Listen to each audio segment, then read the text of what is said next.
حضور صلی اللہ علیہ وآلہ وسلم نے فرمایا 3 آدمی ایسی ہیں جن کی نہ تو نماز قبول ہوتی ہے اور نہ کوئی نیکی آسمان کی طرف چڑھتی ہے۔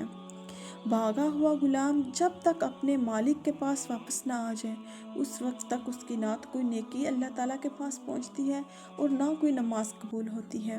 اور وہ عورت جس سے اس کا شوہر ناراض ہو، جب تک اس کا شوہر اس سے ناراض رہے گا اس وقت تک اس کی نہ تو کوئی نیکی پر آسمان کی طرف چڑھے گی اور نہ کوئی اس کی نماز قبول ہوگی۔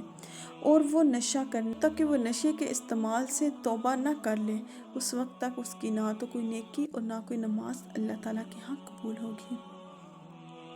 جس عورت کا خاوند اس سے ناراض ہے اس کی نہ تو کوئی نماز قبول ہوتی ہے اور نہ اس کی کوئی اور نیکی قبول ہوتی ہے۔ اللہ کی پناہ، اللہ کی ناراضگی الگ اور پھر کوئی نیکی بھی قبول نہ ہو تو ہمارا کیا ٹھکانہ ہوگا۔ اللہ تعالیٰ ہمیں اپنی حفاظت میں رکھے۔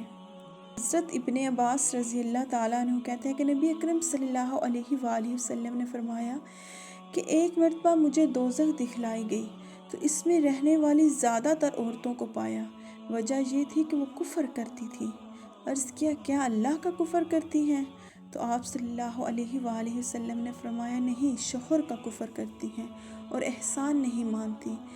اگر اے شخص اگر تو کسی عورت کے ساتھ ایک زمانہ دراز تک احسان کرتا رہے اور بعد میں اس کے خلاف کوئی بات تجھ سے دیکھ لے تو فوراً کہہ دے گی کہ میں نے تجھ سے کبھی آرام نہیں پایا ما رأیت منک خیرا قط، میں نے تجھ سے کبھی آرام نہیں پایا۔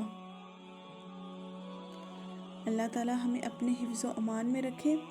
صدق اللہ العظیم، صدقت یا رب العالمین۔ ویڈیو اچھا لگی ہو تو لائک، شیئر اور سبسکرائب کیجیے۔ فی امان اللہ۔